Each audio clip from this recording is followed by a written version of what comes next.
Perkenalkan, nama saya Ansi Imaenino dengan NIM 19070100019. Nama saya Esterina Febrianti dengan NIM 1907010010256. Saya Lucia Oktoviani Sadu dengan NIM 19070100026. Saya Maria Kristina Bebe dengan NIM 1907010161. Saya Maria Yosefina Gemarang dengan NIM 19070100232. Saya Oma Yovita Lelado dengan NIM 190701115. Saya Senci Marcelin Betty dengan NIM 19070100166. Saya Stella Lebrina Manu dengan NIM 19070010077. Saya Trisila Arsidian Domeni dengan NIM 19070701037. Saya Wan Trimin Yetuanane dengan NIM 1907010062. Uji T merupakan statistik uji yang seringkali ditemui dalam masalah-masalah praktis statistika. Uji T termasuk dalam golongan statistika parametrik. Statistik uji ini digunakan dalam pengujian hipotesis. Uji T digunakan ketika informasi mengenai nilai varians populasi tidak diketahui. Yang berikut rumus umum uji T. T sama dengan X bar T kurang X bar C per akar dari varian sampel 1 per jumlah sampel 1 ditambah varian sampel 2 per jumlah sampel 2. Berikutnya macam-macam uji T. Yang pertama uji T 1 sampel. Yang kedua uji T 2 sampel. Dibagi lagi menjadi yang pertama uji T 2 sampel independen dan uji T berpasangan. Uji T satu sampel ini hanya digunakan untuk satu sampel sebetulnya, dan kemudian prinsip pada uji ini adalah menguji apakah suatu nilai tertentu berbeda secara nyata ataukah tidak dengan rata-rata sebuah sampel. Yang ketiga yaitu nilai yang dimaksud pada uji T satu sampel pada umumnya adalah nilai parameter mengukur suatu populasi.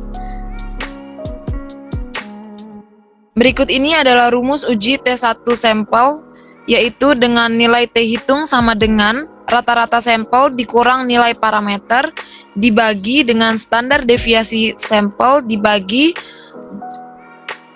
akar dari jumlah sampel.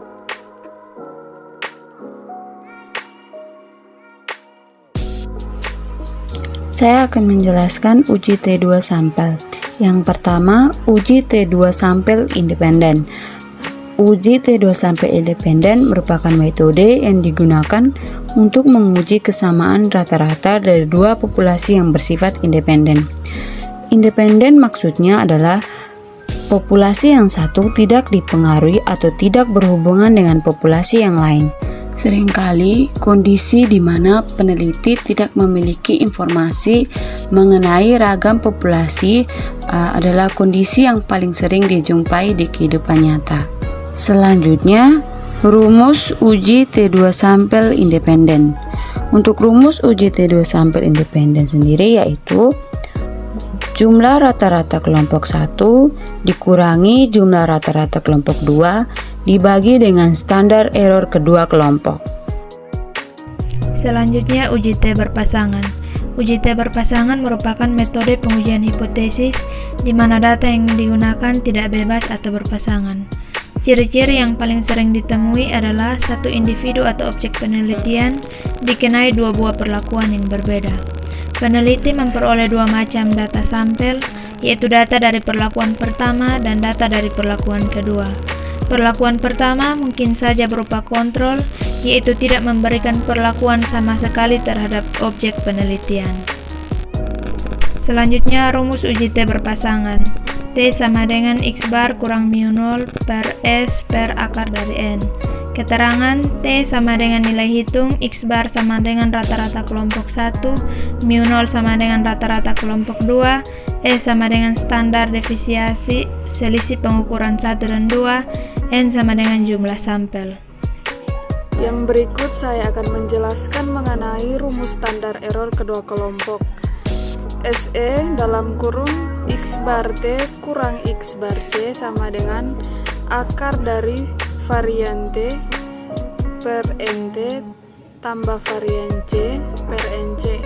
Keterangan di sini yaitu SE itu adalah standar error, varian T itu adalah varian kelompok 1, varian C itu varian kelompok 2, NT itu jumlah sampel 1, dan NC itu adalah jumlah sampel 2. Yang berikut uji satu arah dan uji dua arah. Yang pertama uji satu arah. Uji satu pihak atau uji satu arah digunakan untuk melakukan uji hipotesis ketika peneliti melakukan asumsi tambahan mengenai kecenderungan dari suatu karakteristik. Yang kedua, pengajuan dalam uji satu arah adalah sebagai berikut. H0-nya ditulis dalam bentuk persamaan atau menggunakan tanda sama dengan. H1-nya ditulis dalam bentuk lebih besar atau lebih kecil. Yang kedua, uji dua arah. Uji dua pihak atau uji dua arah digunakan ketika peneliti tidak mempertimbangkan mengenai arah atau kecenderungan dari karakteristik. Yang berikut pengajuan dalam uji dua arah adalah sebagai berikut.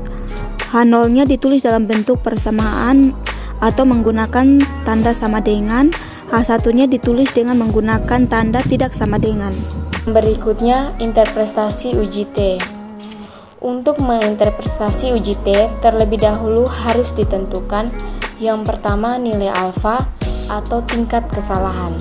Yang kedua, DF atau degree of freedom sama dengan N kurang K, di mana untuk uji T1 sampel, DF sama dengan N kurang 1, untuk uji T2 sampel independen, DF sama dengan N kurang 2, dan untuk uji T berpasangan, DF sama dengan N kurang 1.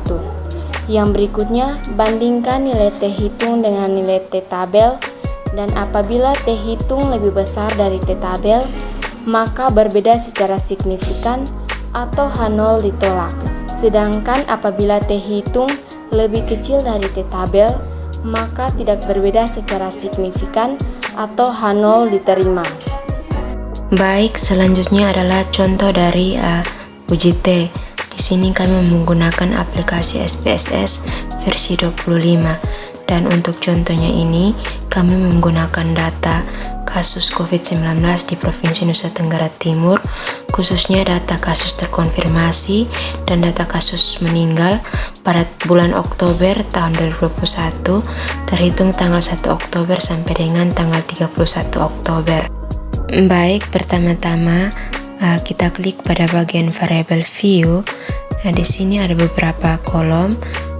Pada bagian kolom nama untuk kasus terkonfirmasi kita singkat dengan KT. Nah, untuk nanti keterangannya kita taruh di bagian kolom label dengan mengetikkan kasus terkonfirmasi. Dan yang kedua, untuk kasus meninggal kita singkat menjadi KM pada bagian nama, lalu kita beri keterangan pada bagian label dengan kasus meninggal. Selanjutnya kita ubah pada bagian desimalnya, karena di sini data yang kita peroleh tidak memuat bilangan desimal, jadi kita ubah pada bagian desimal ini menjadi 0. Setelah itu kita masuk ke bagian data view. Nah, di sini sudah ada dua kolom, yaitu KT dan KM. Nah, pada dua kolom ini akan kita isi dengan data yang sudah kita siapkan, yaitu data kasus terkonfirmasi dan data kasus meninggal. Nah, pada tanggal 1 Oktober ada 61 kasus terkonfirmasi dan ada 5 kasus meninggal. Kita lakukan hal yang sama untuk data-data selanjutnya mulai dari tanggal 2 sampai tanggal 31 Oktober. Setelah semua data sudah terisi, selanjutnya kita klik analis, dan di sini ada beberapa pilihan. Kita pilih compare means, lalu pada compare means ini kita pilih paired sample t-test, lalu kita masukkan kasus terkonfirmasi pada variabel 1 dan kasus meninggal pada variabel 2. Setelah itu kita klik OK, lalu kita akan mendapatkan hasil uji T pada data yang kita masukkan tadi.